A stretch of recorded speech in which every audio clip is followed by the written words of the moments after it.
Hi friends, welcome back to my channel. എന്തൊക്കെയുണ്ട് വിശേഷം? എല്ലാവർക്കും സുഖമാണെന്ന് വിചാരിക്കുന്നു. എല്ലാവരും സുഖമായിട്ടിരിക്കുന്നു എന്ന് കരുതുന്നു. അപ്പോൾ ഞാൻ പറഞ്ഞ പോലെ വീണ്ടും ഞാനൊരു ചക്ക വിഭവം കൊണ്ട് വന്നിട്ടുണ്ട് നമ്മളെ ചാനലിൽ. ഇനി കുറച്ച് ചക്ക വിഭവങ്ങൾ തന്നെ ആവാം അല്ലേ. അപ്പോൾ ഇത് നല്ല ചക്ക കുമ്പിളാണ്. ഉണ്ടാക്കാൻ എല്ലാവർക്കും അറിയുന്നതായിരിക്കും, എന്നാലും ഞാൻ എൻ്റെ ഒരു റെസിപ്പി പറയാം.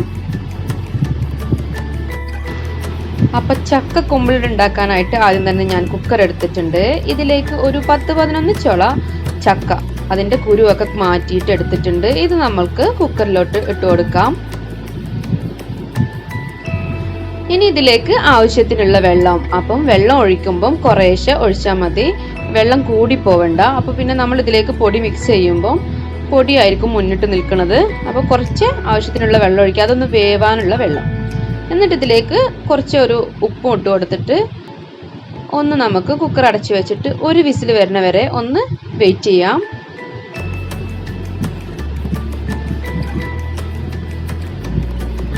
നമ്മളെ ചക്ക അവിടെ കിടന്ന് വേവട്ടെ. അപ്പോൾ ഇവിടെ ഞാനൊരു 1.5 പീസ് ശർക്കര എടുത്തൊന്ന് ഉരുക്കിയിട്ടുണ്ട്.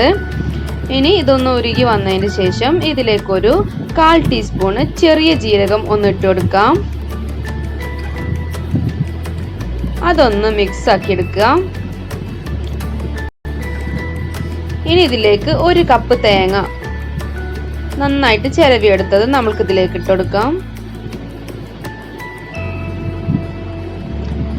ഇനി നമ്മൾ തേങ്ങയും ശർക്കരയും കൂടി നന്നായിട്ടൊന്ന് സെറ്റാവണ വരെ ഇളക്കി കൊടുക്കാം.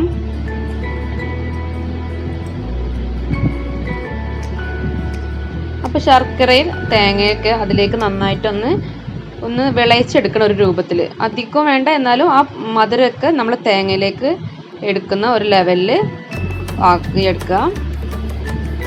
എന്നിട്ട് ഇതിലേക്ക് ഒരു 1/4 ടീസ്പൂണോ നമ്മളുടെ ഏലക്ക പൊരിച്ചത് ചേർത്ത് കൊടുക്കാം.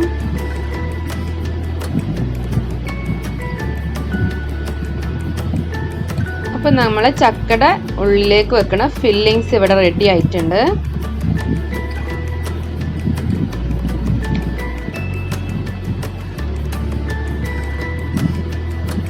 ഇനി ഇത് നമുക്ക് മാറ്റി വെക്കാം.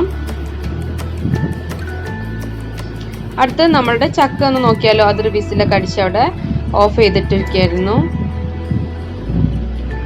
അപ്പം ഞാൻ വിസിലെല്ലാം കളഞ്ഞു. ഇനി നമ്മളെ ചക്ക ഇവിടെ നന്നായിട്ട് വെന്ത് വന്നിട്ടുണ്ട്. ഇനി നമുക്ക് ഇതൊരു സ്പൂണോ എന്തെങ്കിലും വെച്ചിട്ട് നന്നായിട്ടൊന്ന് ഉടച്ചെടുക്കാം. അപ്പോൾ വേഗം ഉടയ്ക്കാനായിട്ട് പറ്റും. അപ്പോൾ ഇതിൽ ആവശ്യത്തിന് ഇപ്പോൾ കുറച്ചൊരു വെള്ളം ഇരിപ്പുണ്ട് കേട്ടോ. അപ്പോൾ അത് ഉടച്ച് കിട്ടിയപ്പോൾ കണ്ടല്ലോ, ഇങ്ങനൊരു വെള്ളമുണ്ട്. ഈ നനവിലേക്ക് വേണം നമ്മളിനി പൊടി ഇട്ട് കൊടുക്കാനായിട്ട്. അപ്പോൾ ഞാൻ അതിനായിട്ട് അരിപ്പൊടിയാണ് എടുത്തിട്ടുള്ളത്. വറുത്തതായാലും വറുക്കാത്തതായാലും ഒക്കെ മതി. അപ്പോൾ നമ്മൾ അരിപ്പൊടി ഇടുമ്പോൾ പ്രത്യേകിച്ച് അളവൊന്നുമില്ല, നമ്മൾക്കൊരു കുഴച്ചെടുക്കാനുള്ള പാകത്തിന്. അപ്പോൾ കുറേശ്ശെ ഇട്ടിട്ട് മിക്സ് ചെയ്ത് വെക്കുക. എന്നിട്ട് ബാക്കിയും കൂടെ ഇട്ട് കൊടുക്കുക.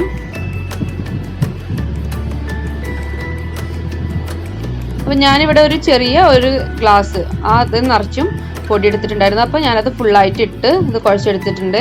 ഇനി നമുക്കിതൊന്ന് പ്ലേറ്റിലിട്ട് മാറ്റാം. അങ്ങനെ നമ്മളെ മാവെല്ലാം പ്ലേറ്റിലോട്ട് മാറ്റിയിട്ടുണ്ട്. ഇനി നമുക്ക് കൈ വെച്ചിട്ട് തന്നെ ഇത് നന്നായിട്ടൊന്ന് കുഴച്ചെടുക്കാം. അപ്പോൾ നമ്മൾ ചപ്പാത്തി കുഴക്കണ പോലെ അത്ര പെട്ടെന്ന് പാടൊന്നുമില്ല. അപ്പോൾ ഇത് പെട്ടെന്ന് തന്നെ കുഴച്ച് കിട്ടും. അങ്ങനെ ഞാനിതിവിടെ കുഴച്ചെടുത്തിട്ടുണ്ട്. ഇനി നമ്മൾക്ക് കുമ്പിളുണ്ടാക്കിയിട്ട് തുടങ്ങാം. അതിനായിട്ട് ഒരു പീസ് മാവ് എടുക്കാം. എന്നിട്ട് ഞാനിവിടെ വഴനയിലാണ് കേട്ടോ എടുത്തിട്ടുള്ളത്, നമ്മളെ കറുവപ്പട്ടയുടെ ഇല. ഇതാകുമ്പോൾ നമ്മളെ കുമ്പിളിന് നല്ല ഒരു സ്മെല്ല്, ഇതിൻ്റെയും കൂടെ സ്മെല്ല് കിട്ടും. അപ്പം ആവിയിലൊക്കെ ഇത് വേവിച്ച് വരുമ്പോൾ നല്ലൊരു മണമാണ് ഉണ്ടാവുക. അപ്പം ഈ ഇല വീട്ടിലില്ലാത്തവരാണെങ്കിൽ വാഴയില വെച്ചിട്ടും നമുക്ക് നമ്മൾ സാധാരണ അടയൊക്കെ ഉണ്ടാക്കുന്ന പോലെ ഉണ്ടാക്കാം. അപ്പോൾ ഇല അത്യാവശ്യമൊക്കെ ചെറുതാണ് എൻ്റെ മരത്തിമേലത്തത്, അതുകൊണ്ട് തന്നെ നമ്മൾ കുമ്പിൾ വെക്കാനൊന്നും പ്രത്യേകിച്ച് പറ്റണില്ല. പിന്നെ ഞാനിതിൽ വലിയ എക്സ്പേർട്ടൊന്നുമല്ല, നമ്മൾക്ക് എങ്ങനെയെങ്കിലൊക്കെ കണ്ട് കഴിച്ചാൽ മതിയല്ലോ. അപ്പോൾ കൊള്ളിയൊക്കെ വെച്ചിട്ട് അതിന് 2 സൈഡൊക്കെ കൂട്ടിയതാക്കി ഞാൻ ഉണ്ടാക്കിയിട്ടുണ്ട്. അപ്പോൾ നമ്മളെ കുമ്പിൾ മുഴുവനും റെഡി ആയിട്ടുണ്ട്. ഇനി നമുക്കിതൊന്ന് ആവിയിൽ വേവിച്ചെടുക്കുകയാണ് വേണ്ടത്, പുഴുങ്ങിയെടുക്കുകയാണ് വേണ്ടത്. അപ്പോൾ അതിനായിട്ട് ഞാനൊരു ഇഡ്ഡലി ചെമ്പിൽ വെള്ളം വെച്ചിട്ടുണ്ട്. അതൊന്ന് ചൂടായി വരുമ്പോഴേക്കും നമുക്കതിലേക്ക് നമ്മളുടെ ഉണ്ടാക്കി വെച്ച കുമ്പിൾ മുഴുവനും ഇട്ട് കൊടുത്ത് ഒരു 15 മിനിറ്റ് വേവിച്ചെടുക്കാം. അങ്ങനെ ഒരു 15 മിനിറ്റ് ഒക്കെ കഴിഞ്ഞ് നോക്കുമ്പോൾ തുറക്കുമ്പോൾ നല്ല ആവി വരുന്നുണ്ട്, വഴനയുടെ നല്ല മണം വരുന്നുണ്ട്. അപ്പം നമ്മളെ കുമ്പിൾ ഇവിടെ റെഡി ആയിട്ടുണ്ട്. ഇത് ചൂടാറിയിട്ട് നമുക്ക് സെർവ് ചെയ്യാം. അപ്പോൾ കുട്ടികൾക്കൊക്കെ നല്ല ഹെൽത്തി ആയിട്ട് കൊടുക്കാൻ പറ്റിയ ഒരു വിഭവമാണ്. അപ്പോൾ ഇനി ചക്കൊക്കെ കിട്ടിയാൽ ഇതുപോലെ ചെയ്ത് നോക്കുക. അതുപോലെ വീഡിയോ ഇഷ്ടപ്പെട്ടാൽ ലൈക്ക് ചെയ്യുക, ഷെയർ ചെയ്യുക. സബ്സ്ക്രൈബ് ചെയ്യാത്ത കൂട്ടുകാരുണ്ടെങ്കിൽ ഒന്ന് സബ്സ്ക്രൈബ് ചെയ്ത് സപ്പോർട്ട് ചെയ്യുക. കൂടെ കാണുന്ന ബെല്ലൈക്കണിൽ ഓൾ എന്ന ഓപ്ഷനിൽ വേണം ക്ലിക്ക് ചെയ്യാനായിട്ട്. അപ്പോഴേ ഞാനിടുന്ന വീഡിയോസിൻ്റെ നോട്ടിഫിക്കേഷൻ നിങ്ങളെ ഫോണിലേക്ക് കിട്ടുകയുള്ളൂ. മറ്റൊരു വീഡിയോയുമായി കാണുന്നതുവരേക്കും ബൈ ബൈ.